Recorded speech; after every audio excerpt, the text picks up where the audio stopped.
Америкийн нэгдсэн улсын олон улсын хөгжлийн агентлаг болон бүгд найрамдагчдын олон улсын хүрээлэнгийн санхүүжилтээр бодлого залуусын хяналт төрийн бас байгууллагын дэмжлэгтэйгээр иргэний нийгмийн залуучууд сонгуулийн амлалтыг хянах, хэрэгжүүлэх, түүний үйл ажиллагаанд дэмжлэг үзүүлэх, оролцоогоо хангах зорилгоор нөлөөллийн ажил зохион байгуулж байгаа.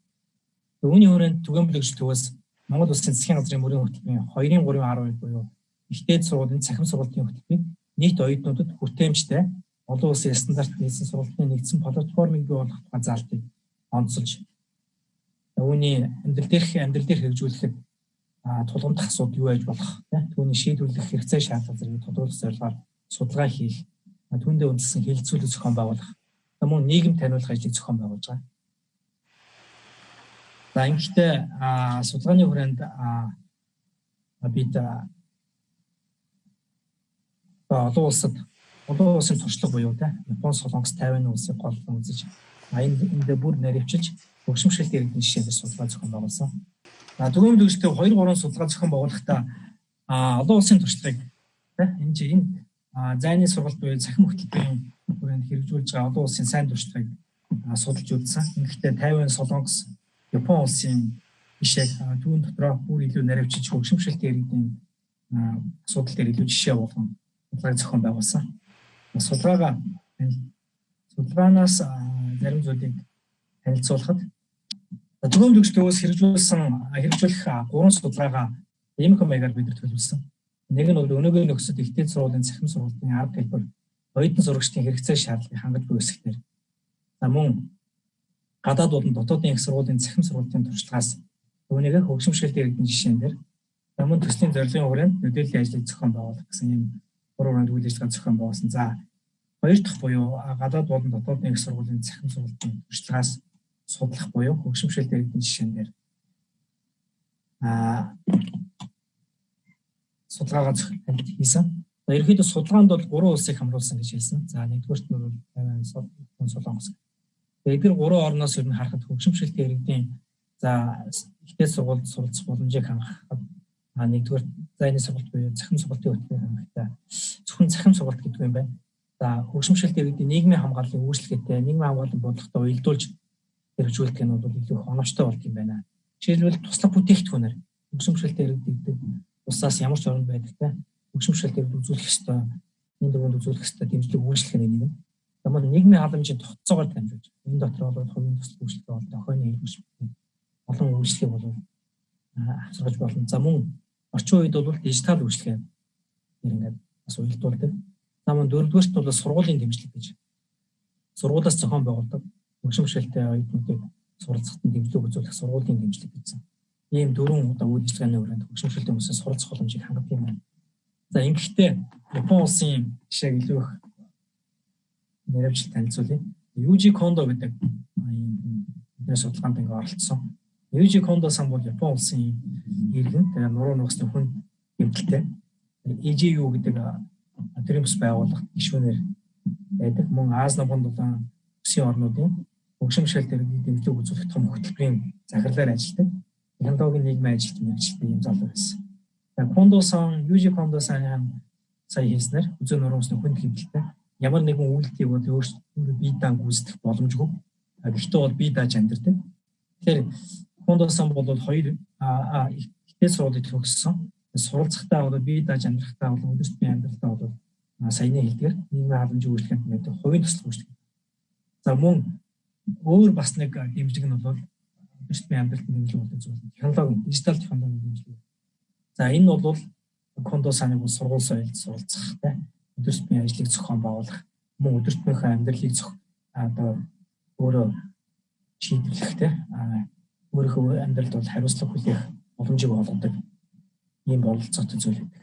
За тэгээд зураг дээр харагдж байгаагаар бол Кондо сан хамар дээрээ ингээд профессор компьютерийг удирдах, гар утсыг удирдах төхөөрөмж наагаад тэгээд өдөртмийнхөө одоо цахилгаан хэрэгслийг бүгдийг үүгээр өмөрдөг. За мөн энэ хэрэгслийг ашиглаж сургууль буюу захимаар, зайны сургууль буюу захимаар суралцж өгсөн ийм боломжтой байсан.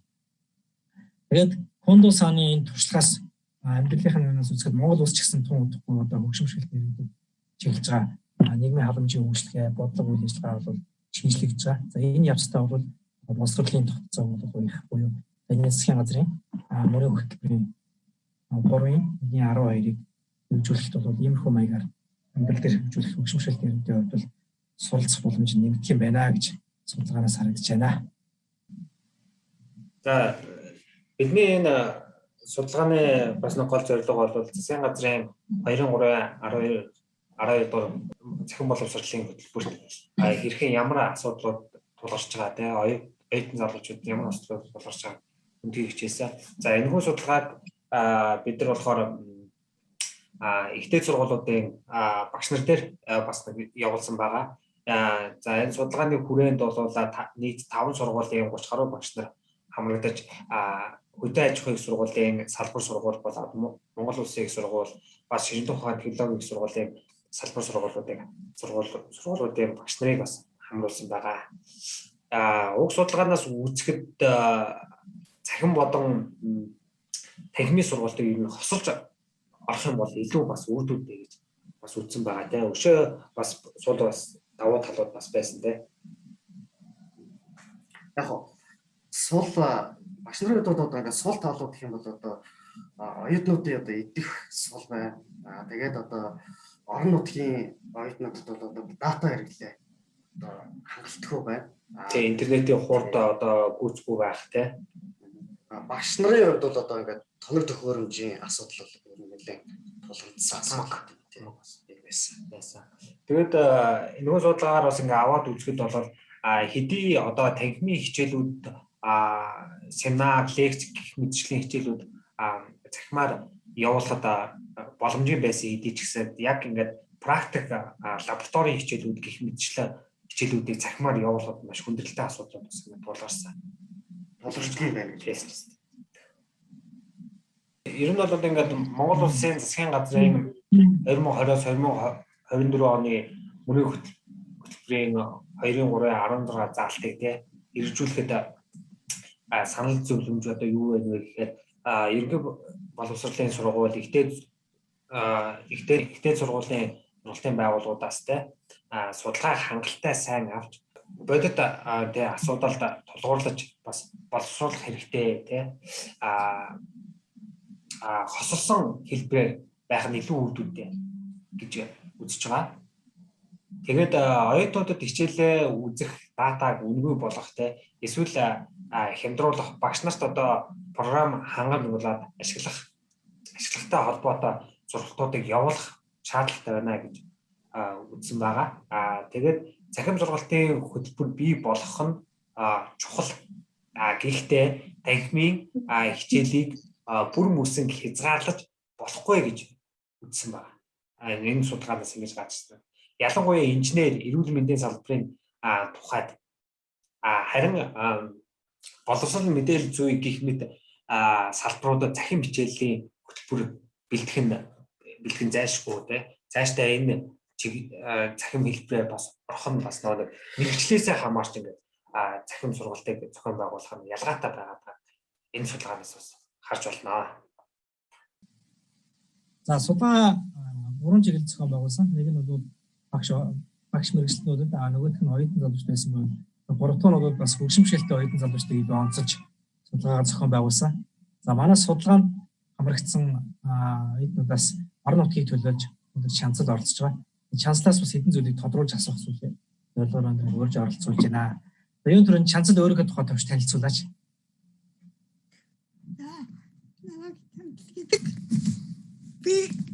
Би урханаа хаан амьддаг. Би тэндээсгүй хэнэлээ гол нэмэгдсэн мэрэгчээр яга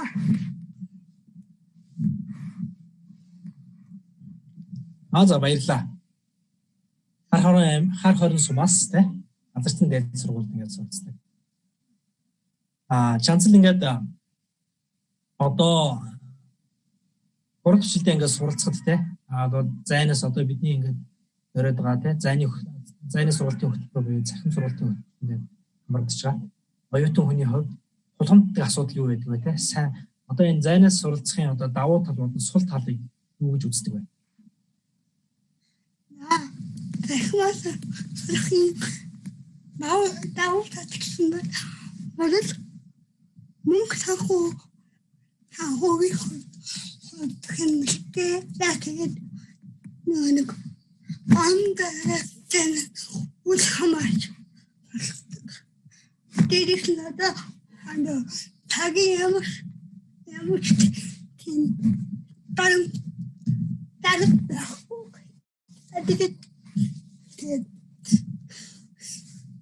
тэгээд сул тал гэх юм бол миний хувьд хамгийн том бишэл гэх юм бол нийгэмд чадахгүй хүнтэй хайлтаж чадахгүй байх нь хамгийн том бишэл болдог. Дээрээс нь манай сургуулийн багш яхан миний бишэл бол яхан миний үг яриг дэнд танцгүй нэгэн тийм факт асууж хайдаг. Тэгээд Тэрс нэр нь интернетийн одоо хурдны хувьд ер нь орон нутгаас оролцоход ер нь ямар шиг юм байдгүй. Жишээлбэл ихэд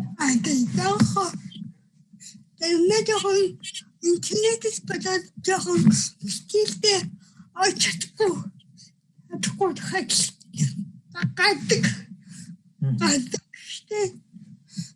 Тэванаас үгүй нэг өндөрлөг мэдээллийн системтэй. Мэдээллийн системтэй эргүүлээд хичээлээ нөхөд үдэж болдог. Тийм. Даваа татсан. Сая чанцад их тодорхой хэлж штэ. Ер нь одоогийн нөхцөл Монгол улсад маань нэг орчны хүртээмж гэдэг хамгийн том асуудал.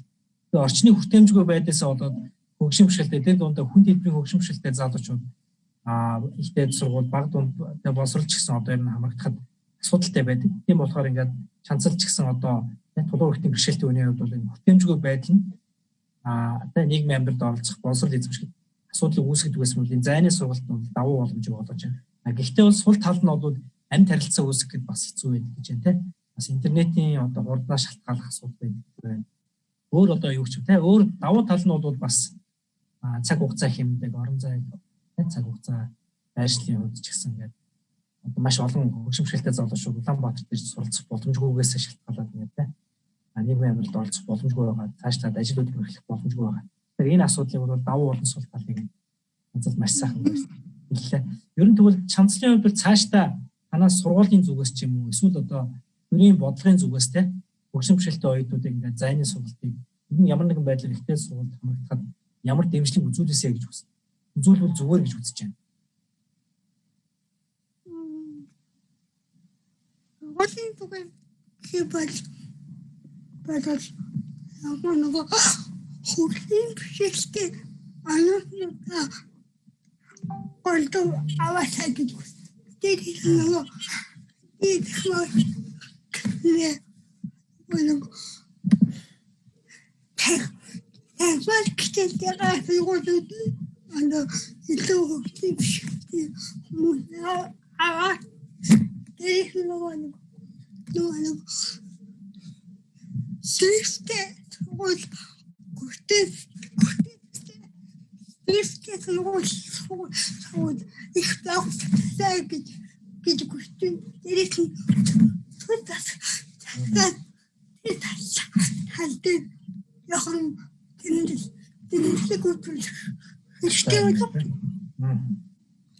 Хүртээмж гэдгийг бол хоёр утгаар хэлж байгаа те. Нэг нь дэг бичсэн хүртээмж, нөгөөх нь мэдээллийн хүртээмж те.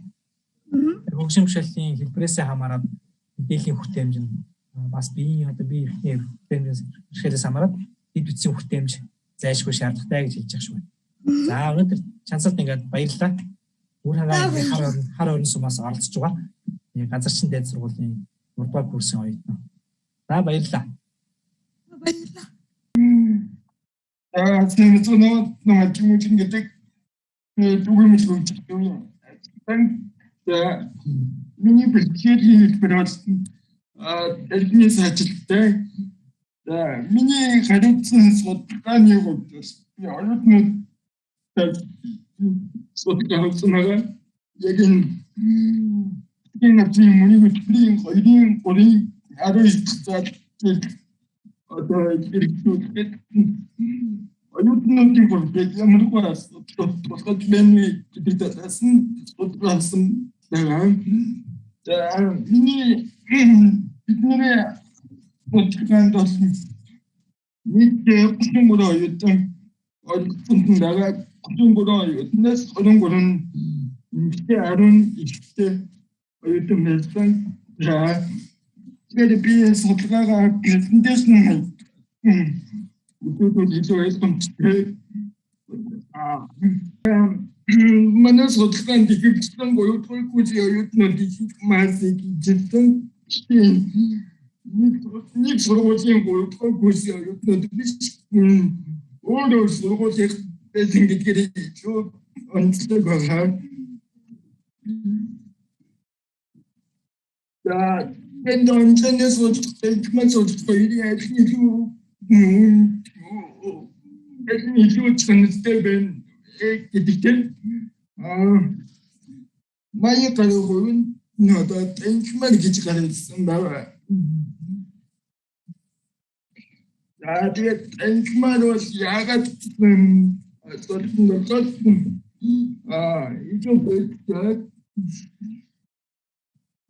мэдээ гоцод илүү авдаг тэгээд багцлага илүү нүүр болчихдаг.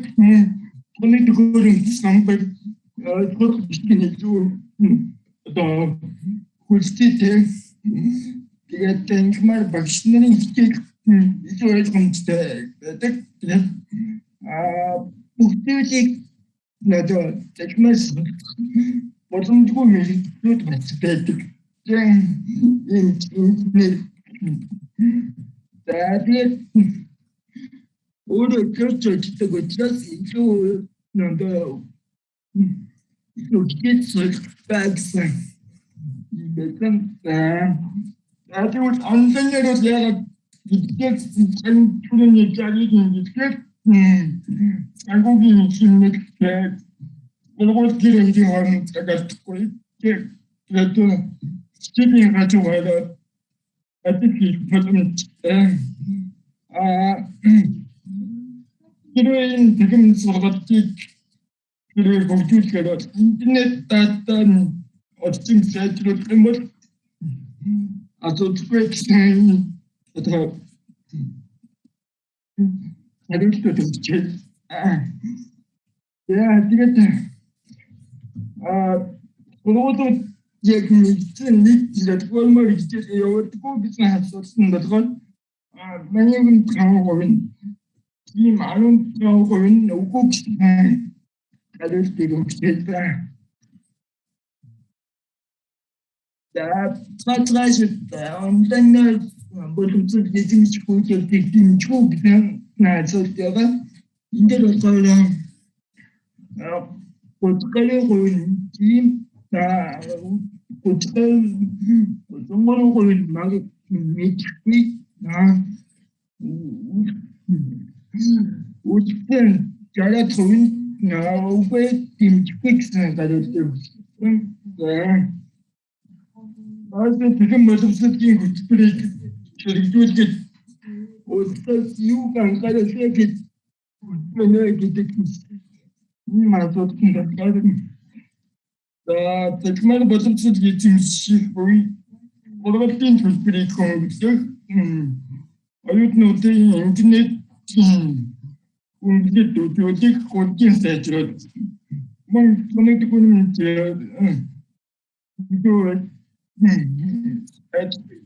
сайжруулах ангид өгөх тэгээд бол аппликейшн илүү ойлгомжтой ажиглаж өгөх их мэдсэн имэйгөө хариултууд байгаа. Энэ дүгнэлт хийхэд манай студентийн хоёрын бүрийн 12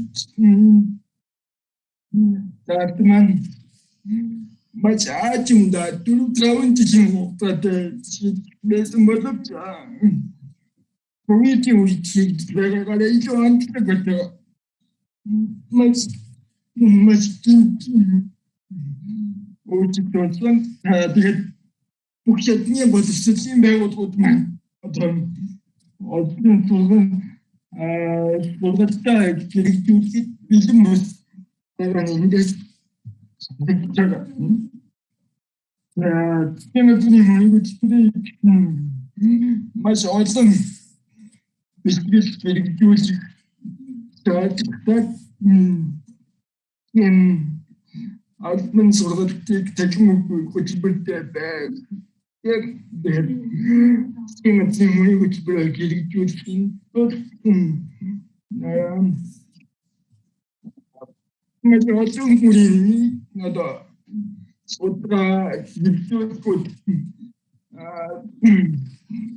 ийж эндээс гарсан одоо социал хэрэгжүүлэлт яаж технологи социал хөтөлбөрийг хэрэгжүүлэх нь үүрэгтэй гитэн ийм дүгнэн